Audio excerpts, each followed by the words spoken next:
Ае, яешечки е, с вами Oleandra Барракудовна, и this is the police. Да, еще не успела опуститься ночь, как шеф полиции уже выходит на работу. Фух, более-менее отдохнувший после последнего штурма. Более-менее даже почти не гнусавящий после шарпутских морозов. В общем, вполне неплохо, даже вполне освоилась, да. Как-то так. Так что, собственно, надо продолжать. Да. А также продолжаю напоминать, что если вы придете сюда, то вы будете большой молодец. А если не придете, то приходите. Тоже будете молодцом. Пожалуйста. Но никто бы не будет таким замечательным, удивительным, прекрасным, потрясающим, умным, добрым, красивым, внимательным, заботливым, начитанным и насчитанным человеком, как Малев,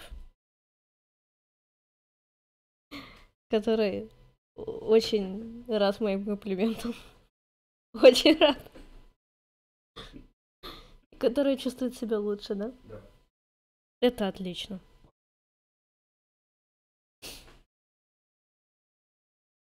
И витамину С. Да. Спасибо тебе большое.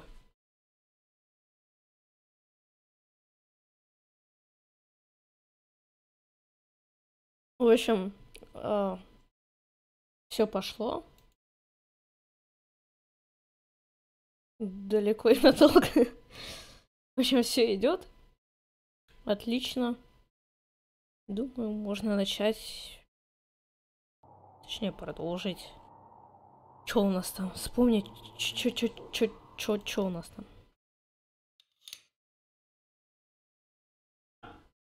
Tell me, Victor, tell me honestly, are you a human being or a robot? Huh? Right? Or are you sure? Have you checked? Because it seems to me you have a set of programmed commands instead of brains in your head. Ever consider showing a little bit of flexibility? Just a little bit, huh? Ever consider that selling butter and selling gasoline isn't the same thing? Well, listen to me, Victor. Listen to me a second before your tiny electrical brains run out of batteries. When you sell him butter, you sell him a delicious breakfast. A person can live without a delicious breakfast. Yes, most people in this fucking town haven't even heard of a delicious breakfast. When you sell him butter, he's in a position to bargain. Because if he doesn't have butter, he'll smear his toast with clay, and by God, I swear he will eat it with no less pleasure. But when you sell him gasoline, Victor, when you sell him gasoline, you sell him his business. You sell him the entire meaning of his existence. Because, Victor, if he doesn't have gasoline, he'll have to shut down his gas station. And if he closes his gas station, he won't have butter or toast on the table. And in fact, he won't even have a fucking table. Because his creditors will take away his whole fucking house.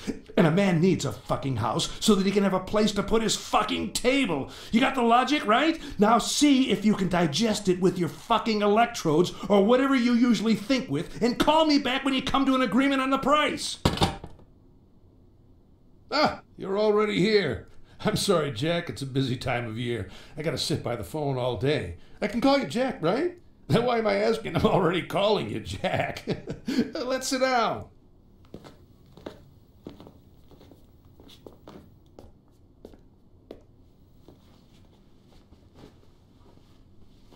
We could go to the bar, by the way. I'm waiting for a call, but I could. It's fine here. You sure? Well, as you like.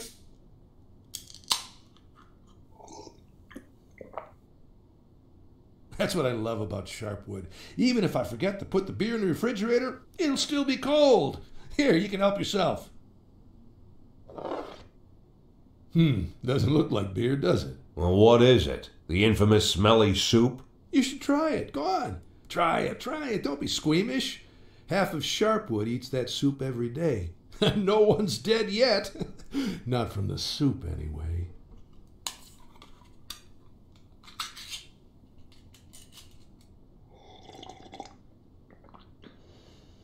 Now I see. Now I see why you'd say that anyone who lives on this soup would try to get out of here. Well, yes, but most of them stay. What do you think keeps them here? Family? Friends? Friends? But there's nothing easier than making friends. When did you arrive in Sharpwood? About 10 weeks ago? Or was it 8? And look, you're already surrounded by friends. No, it's not friends. It's the enemies. Ask anyone in the city. Ask a poor man. Ask a rich man. Of course, if you can find a rich man. They all have them. Every one of them has a neighbor they can't stand. Well, how can you leave Sharpwood and allow your enemy to go on without you? So he could plant a cherry tree in your backyard? So he, not you, could buy drugs on discount? So he could grab a nice plot of land in the cemetery? No one can allow this. The enemy must be exhausted if it takes you your whole life. With the enemy, you need to fight to the last. Once you have an enemy, you're doomed. You can't think straight. Old Sheriff Wells was doomed. He couldn't stand drug dealers. I myself don't care. care for them, but Wells didn't count them as people at all, despised them more than murderers and rapists, and as soon as those fucking neckties appeared in the city, he knew right away that they were his enemies. Enemies which he must overcome, you see? And even if by some miracle he succeeded, what next? What other enemies would he have invented? And the performance we arranged for him that night? He had no reason to believe that there were ties hiding in that house. But one phone call, from this phone here, by the way, and he rushes off into the night to God knows where. You know what happened next. He threw himself into a hail of bullets. Got 2 young cops killed, too, though they had absolutely nothing to do with it. Sheriff Wells invented his enemies, and he paid for them dearly. So the policeman had to pay for doing police work. What? Jack, come on. I know we need the police. Of course we need them. There was a case here recently, a month before you got here, maybe less. A fellow named Rocco, he was a butcher here. His old mother Bertha went missing. And Bertha had either Alzheimer's or old age dementia, or is it the same thing? Anyway, poor Bertha always forgot everything. Couldn't even recognize Rocco half the time. And then suddenly she disappeared somewhere. So, what did our Rocco decide? Our Rocco decided that his mother was kidnapped by Eves Menke, another local butcher, his competitor, so to speak. No, just think, a man finds his mother missing, his old sick mother who can't remember her way to the toilet, and the first idea that comes into his head, his competitor kidnapped her. He watched too many movies, I guess. So what did Rocco do? Rocco picked up the hammer, went to Eves Menke's house, cracked open his skull, then broke his brother's skull, then broke his father's skull, then went down to their basement shouting, "Mom, I've come to save you!" And the basement was empty. Of course it's fucking empty. And there he is, standing there. Goes back home, covered in blood, hammer in hand, and his mother is there, sitting in her armchair, quietly knitting. Walked around in the woods all day, then came back home. Doesn't even remember a thing about it.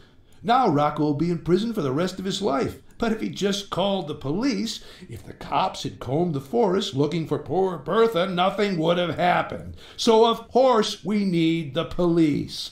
Never imagine, Jack, that I think the police is my enemy. I don't invent enemies for myself. I won't repeat the old sheriff's mistakes, unlike the new sheriff. What, you arranging a special performance for her too? I could, of course, but what happens after that? Marino says that after Gail Greenberg's death, there's no first deputy in the department. So if the sheriff suddenly dies, anyone might take her place. And I do not need anyone. I need you. I'm sorry? You're working in the sheriff's department, unofficially, right? I think it's time to formalize your status. First deputy sheriff. It's a good start, huh? Why would Lily formally appoint me as first deputy? You're not listening to me at all, Jack. Lily invented an enemy for herself and will do anything if it means she can get even with her enemy. Believe me, run the ties out of Sharpwood and you'll get your post. She wouldn't think for a second. I'm not sure she... Just think, Jack, just think. The ties didn't just flood the city with drugs. Oh, no, that would not be enough. The ties killed her precious Sheriff Wells. Well, that's what she believes anyway. But would they stop at that? Oh, no. The ties killed Gail Greenberg. And was that enough? Not at all. Now the ties had also killed her champion, Captain Carter. As far as I know, Jack, you made sure poor Lily thought as much. You can be sure, Jack. Hatred for her enemy has all but blinded our sheriff.